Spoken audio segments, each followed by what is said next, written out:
Kebenaran firman Tuhan pada pagi hari ini akan terambil dari kitab Ibrani 12 ayat 3 sampai dengan 4. Demikian bunyinya.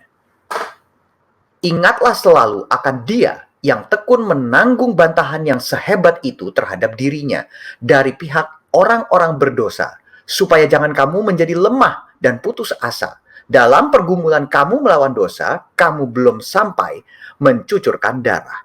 Amin. Shalom. Saudara-saudari sekalian yang dikasihi oleh Tuhan kita Yesus Kristus, selamat berjumpa kembali dalam ibadah online kita pada pagi hari ini. Sebelum kita masuk ke dalam renungan firman Tuhan, mari kita berdoa. Bapa di surga, kembali hamba dan jemaat-Mu yang sedang mengikuti ibadah online ini dari manapun mereka berada, kami mengucap syukur Bapa untuk pagi baru, nafas hidup baru, dan kesempatan bersekutu bersama-sama secara online pada pagi hari ini. Bapa di surga, kami rindu untuk dapat merenungkan lebih jauh kebenaran firman-Mu. Kiranya Engkau berkati hati dan pikiran kami. Engkau berkenan menyiapkan hati dan pikiran kami untuk menjadi lahan yang subur bagi benih-benih kebenaran firman-Mu untuk dapat ditabur, tumbuh dan berakar kuat di dalam hidup kami ya Bapa. Dan biarlah kebenaran firman-Mu ini dapat senantiasa memimpin kami seperti tiang awan di siang hari dan tiang api di malam hari. Membimbing hidup kami senantiasa sedemikian rupa sehingga kami dapat hidup sesuai dengan kehendak dan rencana-Mu. Terima kasih Bapa di surga. Berfirmanlah, karena hati kami sudah terbuka dan telinga kami sudah siap untuk mendengar. Hanya di dalam nama Tuhan Yesus Kristus Allah yang hidup, kami sudah berdoa dan mengucap syukur. Haleluya. Amin. Nah, saudara-saudari sekalian yang dikasihi oleh Tuhan kita Yesus Kristus, kebenaran firman Tuhan kita pada pagi hari ini diberikan tema price versus value atau harga dibandingkan dengan nilai. Ya. Firman Tuhan akan terambil dari kitab Ibrani 12 ayat 3 sampai dengan 4. Saya mengajak jemaat sekalian untuk kita bisa bersama-sama membaca ya. Ibrani 12 ayat 3 sampai dengan 4. Demikian bunyinya. Ingatlah selalu akan Dia yang tekun menanggung bantahan yang sehebat itu terhadap dirinya dari pihak orang-orang berdosa, supaya jangan kamu menjadi lemah dan putus asa. Dalam pergumulan kamu melawan dosa, kamu belum sampai mencucurkan darah. Amin. Saya juga akan mengajak jemaat sekalian untuk membaca dari kitab Nats kita pada pagi hari yang terambil dari kitab 1 Petrus 1 ayat 18 sampai dengan 19. 1 Petrus 1 ayat 18 sampai dengan 19. Demikian bunyinya. Sebab kamu tahu bahwa kamu telah ditebus dari cara hidupmu yang sia-sia, yang kamu warisi dari nenek moyangmu. Itu bukan dengan barang yang fana, bukan pula dengan perak atau emas, melainkan dengan darah yang mahal, yaitu darah Kristus, yang sama seperti darah anak domba yang tak bernoda dan tak bercacat. Amin. Nah, saudara sekalian, dalam kehidupan kita sehari-hari, ya, dalam kehidupan kita sehari-hari, hampir semua kebutuhan hidup kita itu kan harus dibeli dengan uang, bukan? Ya, pasti ya. Dengan kata lain, ada harga yang harus dibayar dalam pemenuhan kebutuhan hidup kita, ya. Dan tentunya biasanya kita ingin bisa membeli barang-barang yang berkualitas baik, bukan? Bernilai tinggi dengan harga yang sebaik mungkin, dengan harga yang semurah atau serendah-rendahnya. Nah, ibu-ibu rumah tangga saya yakin biasanya paling pinter yang soal hal ini ya. Mereka biasanya paling pinter menawar ya di pasar, membeli barang kebutuhan sehari-hari, beli ikan atau beli daging dan lain sebagainya itu pasti ditawar ya, dan paling pinter mereka nawar. Hafal harga-harga di supermarket atau pasar yang mana bisa beli minyak goreng, telur atau sabun cuci piring yang paling murah. Ya, itu udah pasti hafal itu kalau namanya ibu rumah tangga. Oh, di Indomart mungkin minyak gorengnya lebih murah dari Alfamart yang di sebelah sini, atau dan lain-lain tempat sebagainya. Nah, saudara-saudara sekalian, ada dua hal yang ingin saya bicarakan pada pagi hari ini. Yang pertama adalah bahwa harga atau price dan value atau nilai itu tidak selamanya sebanding. Saudara-saudara, ya, tidak selamanya sebanding. Kita kan tentunya secara logika berpikir bahwa kalau sesuatu yang bernilai tinggi, harganya itu pasti tinggi juga. Nah, sesuatu yang nilainya rendah, pasti harganya rendah. ya. Tetapi walaupun ini secara umum benar, tetapi rupanya tidak selamanya benar atau tidak selamanya ini berlaku gitu. Jadi harga atau price dan value atau nilai itu tidak selamanya sebanding. Kalau kita ke supermarket, kita pasti cari yang lagi diskon, ya. Kalau kita pergi ke supermarket atau ke mall, pasti cari yang lagi sale, lagi potongan harga. Kalau kita jalan-jalan keluar kota atau keluar negeri, ibu-ibu pasti langsung matanya tertarik ke tulisan-tulisan yang bunyinya sale tadi itu atau diskon. Nggak peduli di negara manapun atau bahasa apapun yang dipakai, kalau artinya itu diskon, pasti ibu-ibu ngerti. Ya, pasti. Itu sesuatu yang sangat menarik, bukan? Kita bisa mendapatkan barang yang mungkin yang biasanya cukup mahal, tetapi dengan harga yang dipotong.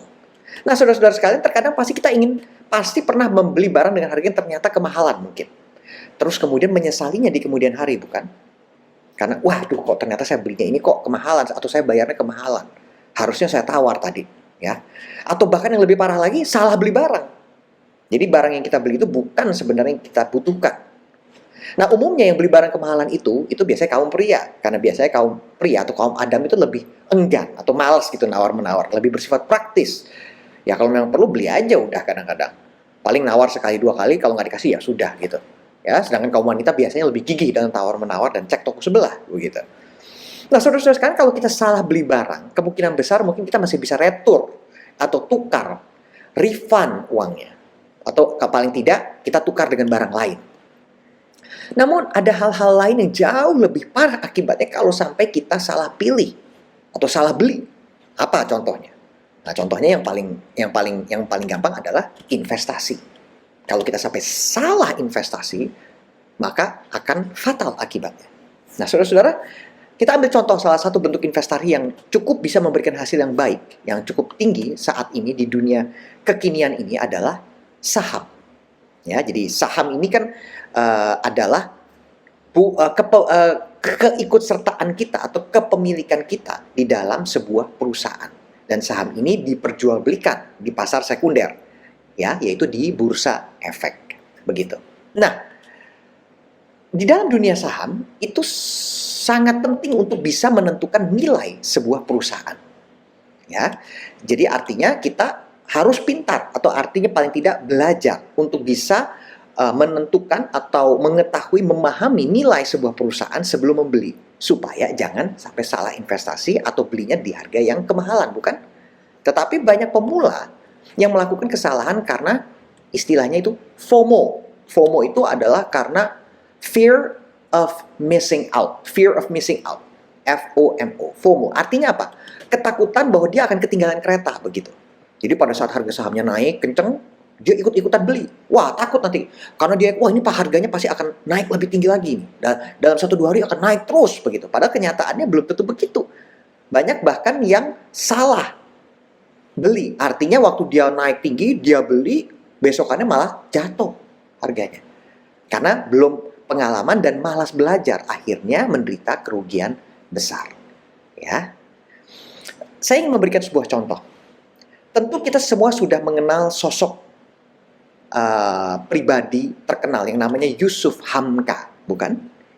Pak Yusuf Hamka ini adalah seorang pengusaha terkenal. Dia adalah pemilik dari sebuah PT yang bernama PT Citra Marga Nusa Pala Persada, atau kode sahamnya itu adalah CMNP. Ya, jadi dia sudah go public, ya, sudah saham perusahaan diperdagangkan di bursa efek. Nah, perusahaan dia ini itu ikut berperan dalam proses pembuatan jalan tol Cawang Tanjung Priok. Memang itu usahanya ya di CMNP ini perusahaan yang usaha utamanya adalah membuat jalan tol, konstruksi jalan tol. Nah, perusahaan CMNP ini berperan penting sekali dalam proses pembuatan jalan tol Cawang ke Tanjung Priok yang sangat sukses waktu itu dan menghasilkan banyak uang, begitu. Nah, dalam salah satu kesaksiannya, Pak Yusuf Hamka ini memberikan suatu wejangan atau suatu nasihat yang bunyinya, segala sesuatu yang menjanjikan keuntungan yang luar biasa akan menjanjikan juga kebangkrutan yang luar biasa juga. Contohnya, Pak Yusuf ini pernah mencicipi atau pernah coba-coba bermain forex atau falas, ya, mata uang asing. Awalnya dia untung 20 juta dolar, saudara-saudara. Bayangkan 20 juta dolar itu kurang lebih dalam nilai rupiahnya ada 300 miliar. Waduh, saya megang 1 miliar aja hampir nggak pernah ya. Apalagi saya nggak bisa bayangin ini dia untung 300 miliar rupiah.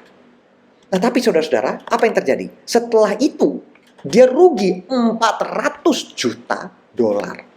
Bayangin saudara, rugi kok 400 juta dolar. Itu kalau dikonversi ke rupiah dengan nilai dolar sekarang, itu adalah 6 triliun rupiah. Jadi setelah dia untung 300 miliar, dia rugi 6 triliun. Bisa bayangkan nggak saudara-saudara? Mungkin nilai perusahaannya aja belum sampai 6 triliun waktu itu, nilai perusahaan yang dia miliki. Nah, fatal bukan saudara-saudara? Oleh karena itu, ya, dia berpesan bahwa kalau kita ingin berinvestasi, harus hati-hati dan harus mau belajar dan sabar. Ya. Nah, demikian juga dengan pasar saham dan instrumen-instrumen investasi lainnya. Kalau kita tidak mau belajar dan kurang hati-hati, kurang sabaran, maka bukannya untung malah bisa buntung. Dan ini sudah banyak melanda investor-investor saham di Indonesia yang belakangan ini bertambah jumlahnya secara luar biasa karena kemajuan teknologi dan ketersediaan informasi yang lebih baik begitu. Nah, saudara-saudara, kita semua juga tahu bukan seorang investor terkenal di dunia yang namanya Warren Buffett. Warren Buffett mengatakan bahwa price is what you pay. Price is what you pay. Lalu dia katakan lagi, value is what you get. Value is what you get. Jadi price is what you pay dan value is what you get. Artinya adalah harga adalah sesuatu yang kamu bayar, yang Anda bayar. Tetapi nilai adalah apa yang Anda dapatkan. Nah, Warren Buffett ini berhasil menjadi salah satu orang yang terkaya di dunia. Lewat investasi-investasi yang dia lakukan. Kunci keberhasilannya ada dua. Yang pertama, dia tidak pernah mau membeli saham atau perusahaan yang harganya atau price-nya sudah melebihi value atau nilainya. Dengan kata lain, selalu beli harga saham pada saat sedang terpotong harganya atau pada saat terdiskon. Yang kedua, dia sabar menunggu. Ya, kuncinya ini sabar. Dia tidak pernah terburu-buru dalam membeli saham atau berinvestasi. Dia melakukan penyelidikan terlebih dahulu. Dia memastikan bahwa nilai investasi yang dia bayar itu nanti itu lebih rendah dari nilai investasi itu. Ya. Tetapi sekali dia sudah beli, dia sabar menunggu bertahun-tahun. Dia tidak pernah menjual saham tersebut. Ya. Dan contoh salah satu saham yang dia beli dan tidak pernah jual sampai sekarang adalah saham Coca-Cola yang sudah dibeli puluhan tahun yang lampau. Dan dan saham Coca-Cola ini melalui dividen atau bagi untung yang diberikan setiap tahunnya selama puluhan tahun, ya, karena dia dulu beli saham Coca-Cola itu di tahun 1988 sampai sekarang masih dia pegang, ya, itu sudah naik sekitar 2000% harganya. Luar biasa bukan? Ya. Dan yang lebih luar biasa lagi adalah dalam dunia saham itu kan ada yang namanya dividen atau pembagian keuntungan yang tadi saya sebutkan. Jadi waktu kita beli saham itu artinya kita ikut menjadi salah satu pemilik perusahaan tersebut, yang artinya pada saat perusahaan tersebut membagikan keuntungan, kita juga ikut kebagian. Begitu. Nah, dividen yang sudah didapatkan dari Mr. Warren Buffett dari Coca-Cola itu dalam beberapa tahun terakhir ini itu kurang lebih 736 juta US per tahun atau sekitar 11 triliun rupiah per tahunnya itu dari dividen yang dia dapatkan. Ya, memang lebih baik tidak perlu dibayangin ya, karena memang sudah sangat jauh bayangannya ini dari kita ya. Luar biasa, fantastis angkanya. Nah, saudara-saudara, tetapi intinya yang ingin saya tekankan adalah bahwa harga itu adalah adalah sesuatu yang harus kita bayar, sedangkan value atau nilainya atau gunanya itu adalah apa yang kita dapatkan. Oleh karena itu dalam membeli apapun kita harus pastikan bahwa yang nomor satu, apa yang kita beli itu memang sesuatu yang kita perlukan supaya nilainya bagi kita itu tinggi. Dan yang kedua, jangan sampai belinya kemahalan. Atau harga yang harus dibayar itu jangan sampai lebih mahal dari nilainya. Segala sesuatu itu ada nilainya. Dan jangan sampai kita bayarnya kemahalan pada saat membeli barang tersebut. Ya, itu intinya. Nah, saudara-saudara, pada saat Warren Buffett membeli saham Coca-Cola, dia memiliki visi bahwa harga yang dibayar pada tahun 1988 itu sangat murah atau dibandingkan dengan potensi keuntungan yang bisa dia dapatkan. Nah, inilah kehebatan seorang Warren Buffett. Dia bisa punya visi hebat akan potensi keuntungan sebuah perusahaan pada saat kebanyakan orang belum bisa melihatnya. Ya, dia berpikir, semua penduduk di dunia ini kan menyukai Coca-Cola. Dan seluruh penduduk di dunia ini udah pasti tiap tahun bertambah, bukan? Dan pertanyaan yang ketiga, Coca-Cola itu perusahaan yang sehat, bukan? Nah, ketiga pertanyaan ini, semua jawabnya yes, bukan? Penduduk dunia menyukai Coca-Cola, penduduk dunia tiap tahun bertambah, dan Coca-Cola adalah perusahaan yang sehat. Oleh karena itu, Dia memutuskan untuk membeli saham itu dan memegangnya selama puluhan tahun sampai sekarang. Nah, saudara-saudara, mungkin kita sekarang semua bertanya, apa ini hubungannya dengan renungan kita pada pagi hari ini? Ya. Nah, mari masuk ke hal yang kedua, ya saudara-saudara. Yang pertama tadi kan kita berbicara mengenai price dibandingkan dengan value, bahwa price yang kita bayar itu tidak selalu sebanding dengan value yang kita dapatkan. Hal yang kedua adalah janji keselamatan bagi kita telah dibayar oleh darah Yesus yang sangat teramat mahal. 1 Petrus 1 ayat 18 sampai dengan 19. Demikian bunyinya. Sebab kamu tahu bahwa kamu telah ditebus dari cara hidupmu yang sia-sia yang kamu warisi dari nenek moyangmu itu, bukan dengan barang yang fana, bukan pula dengan perak atau emas, melainkan dengan darah yang mahal, yaitu darah anak domba yang tak bernoda dan tak bercacat. Amin. Dalam kitab 1 Petrus 1 ayat 18-19 yang tadi kita sudah baca di awal, dikatakan apa? Sebab kamu tahu bahwa kamu telah ditebus dari cara hidupmu yang sia-sia, yang kamu warisi dari nenek moyangmu itu, bukan dengan barang yang fana, bukan pula dengan perak atau emas, melainkan dengan darah yang mahal, yaitu darah anak domba yang tak bernoda dan tak bercacat. Saudara-saudara sekalian, ingat apa yang tadi dikatakan oleh Warren Buffett tentang price dan value? Price is what you pay. Price atau harga itu adalah apa yang Anda bayar. Value is what you get. Nilai adalah apa yang Anda dapatkan. Sekarang value atau nilai apa yang kita dapat pada saat kita percaya kepada Tuhan Yesus dan hidup sesuai dengan kehendaknya? Keselamatan yang kekal, bukan? Itu nilai atau value tinggi nggak kira-kira? Sangat tinggi, bukan? Dan bahkan tidak bisa dikasih harga, mungkin terlalu tinggi itu nilainya. Lalu untuk mendapatkan value yang setinggi itu, berapa yang harga yang kita bayar? Mahal atau murah? Apa jawabnya? Jawabnya adalah sebenarnya harga yang dibayar itu sangat mahal. Tapi harga yang sangat mahal itu sudah dibayar oleh Tuhan Yesus melalui pengorbanannya di atas kayu salib. Ya, dalam 1 Petrus 1 ayat 18-19 tadi kita baca. Sedangkan harga yang kita bayar itu belum sebanding dengan apa yang kita dapatkan. Nah, harga yang kita bayar itu apa? Ya memikul salib. Ibrani 12 ayat 3-4 mengatakan, ingatlah selalu akan Dia yang tekun menanggung bantahan yang sehebat itu terhadap dirinya dari pihak orang-orang berdosa, supaya jangan kamu menjadi lemah dan putus asa. Ayat 4, dalam pergumulan kamu melawan dosa, kamu belum sampai mencucurkan darah.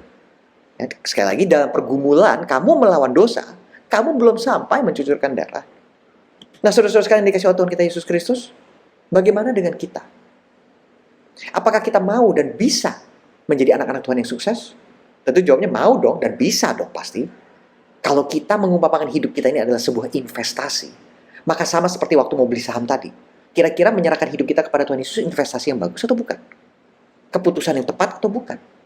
Ya tentunya investasi yang sangat bagus, sangat layak. Bukan karena harga atau persen kita bayar itu sangat-sangat atau bahkan teramat kecil dibandingkan nilai value yang kita dapat. Nah, sama seperti di dunia investasi ada beberapa hal yang harus kita cek dulu kan tadi. Apakah kita semua sebagai manusia pada akhirnya akan mati atau meninggal? Jawabnya, yes. Roma 3 ayat 23-24 mengatakan karena semua orang telah berbuat dosa dan telah kehilangan kemuliaan Allah dan oleh kasih karunia telah dibenarkan dengan cuma-cuma karena penebusan dalam Kristus Yesus. Semua orang telah kehilangan dosa. Ya. Lalu Roma 6 ayat 23 dikatakan sebab upah dosa ialah maut. Tetapi karunia Allah ialah hidup yang kekal dalam Kristus Yesus Tuhan kita. Jelas ya saudara-saudara, semua manusia sudah berdosa dan upah dosa itu ialah maut. Tetapi karunia Allah ialah hidup yang kekal dalam Kristus Yesus Tuhan kita. Jadi karena semua orang telah berbuat dosa dan upah dosa itu maut, jelas tidak ada manusia yang bisa hidup selamanya dan pada akhirnya pasti akan meninggal. Bahkan di dalam Mazmur 90 ayat 10 dikatakan, masa hidup kami 70 tahun dan jika kami kuat 80 tahun. Dan kebanggaannya adalah kesukaran dan penderitaan. Sebab berlalunya buru-buru dan kami melayang lenyap. Namun walaupun tubuh fisik kita mati, roh kita kan tetap hidup saudara-saudara, bukan? Dan akan terus hidup dalam kekekalan.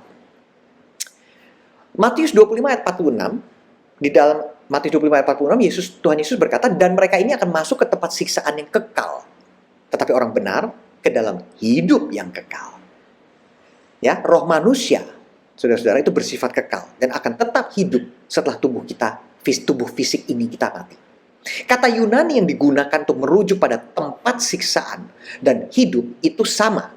Sehingga jelas bahwa mereka yang fasik maupun yang benar, keduanya memiliki jiwa yang kekal. Nah, Alkitab dengan jelas sudah mengajarkan bahwa semua orang, baik mereka yang diselamatkan atau tidak, akan melewati kekekalan, baik di surga maupun di neraka.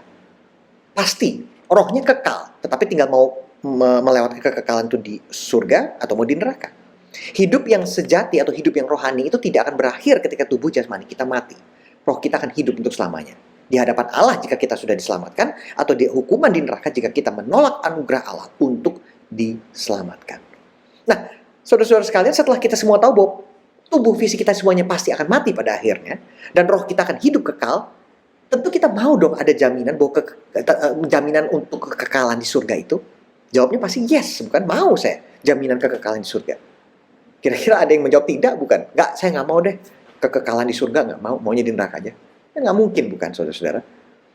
Nah, lalu otomatis pertanyaan berikutnya, siapa yang bisa memberikan janji kekekalan di surga? Ya hanya Tuhan Yesus jawabannya. Kisah Para Rasul 4 ayat 12 mengatakan, dan keselamatan tidak ada di dalam siapapun juga selain di dalam Dia, sebab di bawah kolong langit ini tidak ada nama lain yang diberikan kepada manusia yang olehnya kita dapat diselamatkan. Nah, saudara-saudara sekalian yang dikasih oleh Tuhan kita Yesus Kristus, kita baru saja berpartisipasi dalam pemilihan umum, ya, election, presidential election, pemilihan untuk memilih presiden, pemimpin negara kita yang baru, pasca Presiden Jokowi. Sepertinya mudah ya saudara-saudara, hanya tinggal pilih aja, mau pasangan capres atau cawapres nomor 1, nomor 2, atau nomor 3. Coblos di formulirnya, masukkan ke kotaknya, selesai sudah tugas kita sebagai warga negara. Namun walaupun pelaksanaannya itu sepertinya simple dan mudah, tetapi implikasi pilihan kita itu sangat-sangat jauh di depan. Implikasinya sangat-sangat tinggi. Karena akan berpengaruh pada kondisi dan masa depan bangsa dan negara kita dalam tahun-tahun mendatang. Bayangkan apa yang terjadi jika pemimpin yang terpilih ini ternyata seseorang yang korup, yang hanya mementingkan diri sendiri, keluarga, kelompok, dan partai politiknya sendiri saja. Maka harga yang harus kita bayar atas pilihan kita tentunya sangat mahal, bukan? Nah, saudara-saudara sekalian yang dikasih oleh Tuhan kita Yesus Kristus, pilihan kita dalam pemilu yang diadakan di Indonesia atau bahkan di belahan dunia lain ini memiliki dampak yang besar. Namun ada satu pilihan lagi yang memiliki dampak jauh lebih besar, bahkan yang terbesar, yaitu pilihan kita kepada pribadi yang mana kita beriman dan mempercayakan hidup kita. Bayangkan saudara-saudara sekalian, kalau kita sudah hidup puluhan tahun dan melalui begitu banyak kesukaran, begitu melalui penderitaan begitu banyak, sudah memikul salib. Lalu pada akhirnya kita menjatuhkan pilihan yang salah dan harus menanggungnya di dalam kekekalan. Bukankah itu sesuatu yang sangat mengerikan, bukan? Dan sangat disayangkan, bukan? Keselamatan dan hidup kekal yang kita dapatkan di dalam Tuhan Yesus itu adalah jaminan pasti yang diberikan Tuhan Yesus pada saat kita menerima Dia sebagai Tuhan dan Juru Selamat kita dan dengan taat mengikutinya. Taat mengikuti itu apa? Ya artinya memikul salib. Matius 16 ayat 24 berkata, lalu Yesus berkata kepada murid-muridnya, setiap orang yang mau mengikut aku, ia harus menyangkal dirinya, memikul salibnya, dan mengikut aku. Menyangkal diri dan memikul salib itu artinya kita rela melepaskan kepentingan diri sendiri atau kenyamanan diri sendiri demi mengikut Tuhan atau demi melaksanakan apa yang Tuhan inginkan. Dan ini pasti berbeda-beda, bukan untuk setiap orang. Karena setiap orang memiliki panggilan yang berbeda-beda juga. Contoh sederhana aja. Hari Minggu pagi, waktunya kita ke gereja untuk beribadah. Tiba-tiba hujan. Kercuk begitu. Nah, yang tadinya mau ke gereja, jadi males deh. Lebih enak tidur. Tapi kalau kita menyangkal diri, kita akan tetap bangun. Kita bersiap-siap dan pergi ke gereja. Walaupun terasa berat, harus hujan-hujanan dan lain-lain. Contoh lain, pada saat Tuhan mempercayakan kepada kita sebuah usaha atau bisnis, maka harus ada waktu, dana, dan banyak hal yang harus kita korbankan, bukan? Untuk membuat bisnis tersebut berhasil. Kadang-kadang di tahun-tahun pertama harus rugi dulu, dan baru untung di tahun-tahun kemudian. Untuk yang berinvestasi di saham, karena terinspirasi oleh Warren Buffett misalnya, ya harus mau belajar teknik investasi yang benar, yang baik. Menginvestasikan sejumlah uang yang mungkin untuk sementara waktu tidak bisa dipakai untuk keperluan-keperluan lain dulu, misalnya untuk senang-senang. Ya, dipakai dulu untuk investasi. Nah, saudara-saudara sekalian, banyak orang yang ikut Tuhan itu karena motivasi yang salah. Mereka berpikir bahwa dengan mengaku percaya kepada Tuhan Yesus dan menjadi orang Kristen, otomatis berkat hidup enak itu akan terus mengikuti. Berkat itu akan jatuh bertubi-tubi dan hidup menjadi enak, mudah, dan otomatis sukses. Padahal perintah Tuhan Yesus dalam Matius 16:24 tadi sudah jelas ya, setiap orang yang mau mengikut aku, ia harus menyangkal dirinya, memikul salibnya, dan mengikut aku. Namun ibarat seorang investor sukses seperti Warren Buffett yang sudah menjatuhkan pilihannya pada saham yang tepat dan memiliki kesabaran yang luar biasa untuk menikmati hasilnya, ya, lewat dividen-dividen atau pembagian keuntungan yang diterimanya setiap tahun, maka pada saat kita sudah menjatuhkan pilihan yang tepat dengan menjadikan Tuhan Yesus Kristus sebagai satu-satunya Tuhan dan Juru Selamat kita dalam hidup kita, ya kita harus sabar menanggung salib. Nggak bisa otomatis sukses, nggak bisa otomatis langsung berkat itu datang dengan sendirinya. Nah, pada saat kita taat pada perintahnya, pada saat kita sabar menanggung salib, maka kita juga mulai bisa menikmati dividen-dividen yang luar biasa dalam hidup kita. Kita menikmati berkat-berkat kecil dalam hidup kita, ya, seperti kedamaian, sejahtera, ya, dan mungkin hidup kita akan merasa puas, ya, karena hidup kita bisa menjadi berkat bagi orang. Hidup kita menjadi bermakna, dan lain sebagainya. Contoh lain, ada orang yang hidupnya mungkin sederhana dan tidak kaya raya, tapi dia hidup dalam damai. Anak-anaknya mengasihi dia. Setiap tahun bisa kumpul bersama, bisa merayakan Natal bersama, merayakan Tahun Baru bersama. Nah, itu kan contoh bentuk-bentuk dividen-dividen yang diterima selama kita masih hidup di dunia ini, bukan? Setiap manusia pasti akan mengalami masalah. Setiap manusia pasti akan mengalami kegagalan. Dan problem yang terkadang ringan dan terkadang sangat berat. Baik itu masalah keluarga, masalah keuangan, masalah kesehatan, pekerjaan, dan lain-lain sebagainya. Ya. Apapun masalah yang kita hadapi, yakinlah bahwa penyertaan Tuhan akan memungkinkan kita untuk bisa melalui semuanya itu dengan selamat. 1 Korintus 10 ayat 13 mengatakan bahwa pencobaan-pencobaan yang kamu alami ialah pencobaan-pencobaan biasa yang tidak melebihi kekuatan manusia. Sebab Allah setia, dan karena itu ia tidak akan membiarkan engkau dicobai melampaui kekuatanmu. Pada waktu kamu dicobai, ia akan memberikan kepadamu jalan keluar, sehingga kamu dapat menanggungnya. Nah, saudara-saudara sekalian, mari kita serahkan semua pikiran-pikiran yang membebani kita kepada Tuhan. Sebab dialah yang memelihara hidup kita. Serahkanlah semua kekhawatiran kita kepada Tuhan, dan terimalah berkat kehidupan yang kekal darinya. Marilah kita taat dan setia menanggung salib. Sehingga dengan demikian kita akan menunjukkan kepada Tuhan bahwa kita serius dalam mengikut Dia dalam setiap hari kehidupan kita. Kiranya berkat Tuhan melimpah dalam hidup kita setiap hari pada saat kita berjalan bersamanya. Selamat mengikut Tuhan Yesus dengan setia, dan ingat bahwa keselamatan kita dapatkan karena Tuhan Yesus telah membayar dengan darahnya yang teramat mahal. Tuhan Yesus memberkati. Amin.